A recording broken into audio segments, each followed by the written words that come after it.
ગોંડલમાં તાજેતરમાં સગીરા સાથે દુષ્કર્મનો કેસ સામે આવ્યો છે। જો કે જેના પર આક્ષેપ લાગ્યો તે યુવક અમિત ખૂટે આપઘાત કર્યો અને સાથે જ સુસાઇડ નોટ મળી, જેમાં રીબડાના અનિરુદ્ધસિંહ જાડેજા અને તેમના દીકરા રાજદીપસિંહ જાડેજા સામે આરોપ લાગ્યા। તેવામાં હવે અનિરુદ્ધસિંહ જાડેજાના સમર્થનમાં રાજકોટમાં રેલી નીકળી છે અને કલેક્ટરને આવેદન પણ પાઠવવામાં આવ્યું છે। વૈષ્ણવજન તો તેને કહીએ જે પીડ પરાઈ જાનાને રે। નમસ્કાર, નવજીવન ન્યૂઝમાં આપનું સ્વાગત છે। હું છું જયંત દાફડા।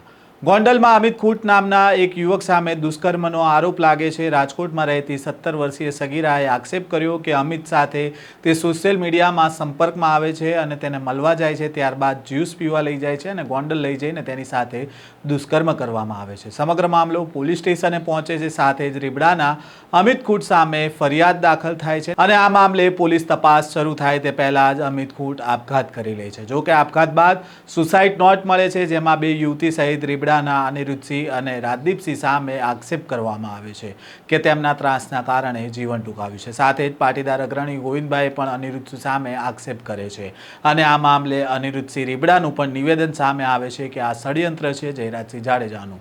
જો કે આ મામલે ગોંડલ તાલુકામાં અનિરુદ્ધસિંહ રીબડા, રાજદીપસિંહ રીબડા અને બે યુવતીઓ સામે ફરિયાદ દાખલ થાય છે। જો કે ગઈકાલથી જ સોશિયલ મીડિયામાં અનિરુદ્ધસિંહ જાડેજાના સમર્થનમાં કેટલીક પોસ્ટ પણ સામે આવે છે અને તેવામાં આજે રાજકોટમાં અનિરુદ્ધસિંહ જાડેજાના સમર્થનમાં રેલી પણ નીકળે છે।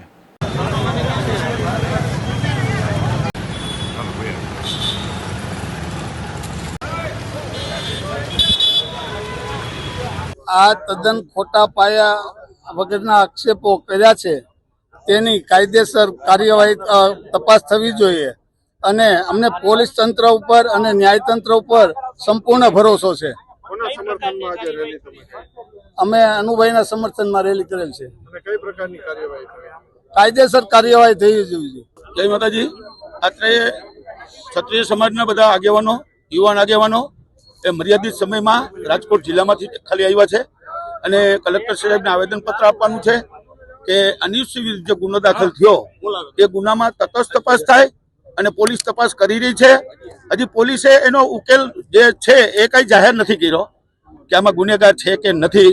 હજી ઓલા યુવતીનું પણ દુષ્કર્મનું જે મેડિકલ ચેકઅપ ને એ થવું જોઈએ, એ કદાચ થયું હોય તો મને ખ્યાલ નથી, પણ એની હજી એક ખોટી ફરિયાદ કરી છે, સાચી ફરિયાદ કરી છે। એ તો પોલીસ તપાસ કરે જ છે અને પોલીસ ઉપર ભરોસો રાખવો જોઈએ। પોલીસ ઉપર માછલા ધોવાનો કોઈ મતલબ નથી। પોલીસ અને ન્યાયતંત્ર ઉપર સંપૂર્ણ ભરોસો છે। ભૂતકાળમાં હતો, આજે પણ છે અને દરેકને પણ હોવો જોઈએ। એટલે આજે અમે આવેદનપત્ર એ હેતુથી આપી છે, તપાસ કરો, ગુનેગાર હોય તો 100% સજા થવી જ જોઈએ।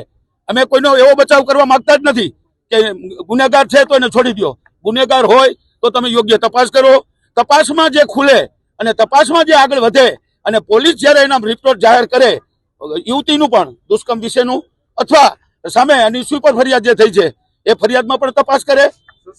સુસાઇડ નોટ મળી આવી છે। સુસાઇડ નોટમાં અલગ અલગ અક્ષરો છે એવું એમનું કહેવાનું થાય છે। મેં વાંચી નથી, પણ મીડિયા મારફત મેં વાંચી છે।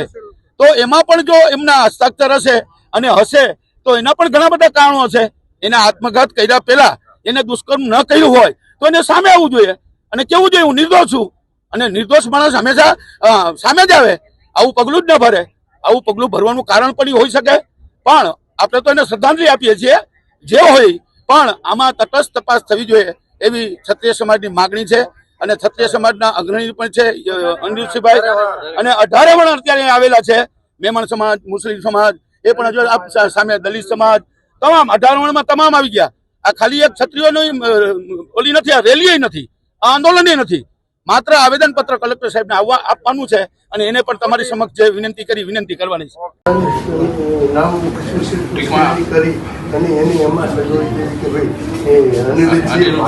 સામાજિક પ્રતિષ્ઠા ધરાવતા વ્યક્તિ છે અને એવું નહીં, દરેક સમાજ માટે એમના સારા કામો છે।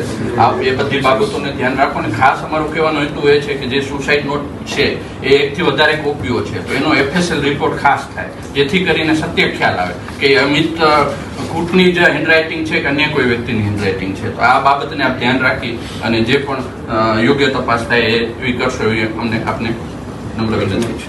અનિરુદ્ધસિંહ રીબડાના સમર્થનમાં અનેક લોકો રેલીમાં જોડાયા. સાથે જ આ કેસમાં તટસ્થ તપાસ થાય તે અંગે રાજકોટ કલેક્ટરને આવેદન પણ આપવામાં આવ્યું અને ક્ષત્રિય આંદોલન વખતે જે અવારનવાર ચર્ચામાં રહેતા હતા તેવા પીટી જાડેજા પણ આ રેલીમાં જોવા મળ્યા હતા. સાથે જ તેમણે કહ્યું કે અનિરુદ્ધસિંહ આ કેસમાં હજી ગુનેગાર જાહેર નથી થયા, પોલીસ તપાસ કરી રહી છે. ઉપરાંત તેમણે અમિત ખૂટ મામલે કહ્યું કે જો નિર્દોષ હોય અને દુષ્કર્મની ખોટી ફરિયાદ થઈ હોય તો સામે આવીને બોલવું જોઈએ કે હું નિર્દોષ છું. આવું પગલું ભરવાનું કારણ શું હોઈ શકે? પોલીસ તટસ્થ તપાસ કરવી જોઈએ. ઉલ્લેખનીય છે કે અમિત ખૂટ આપઘાત કેસમાં પોલીસે 2 યુવતીઓની પૂછપરછ ચાલુ કરી છે. જો કે હજી સુધી રાજદીપસિંહ રીબડા અને અનિરુદ્ધસિંહ રીબડા પોલીસ સકંજામાં આવ્યા નથી. તેવામાં આજે રાજકોટમાં અનિરુદ્ધસિંહ જાડેજાના સમર્થનમાં રેલી નીકળે છે અને કલેક્ટરને આવેદન પણ આપવામાં આવે છે. આ પ્રકારના સમાચાર સાથે ફરી મળીશું. ત્યાં સુધી નવજીવન ન્યૂઝ સાથે જોડાયેલા રહેજો. વૈષ્ણવજન તો તેને કહીએ જે પીડ પરાઈ.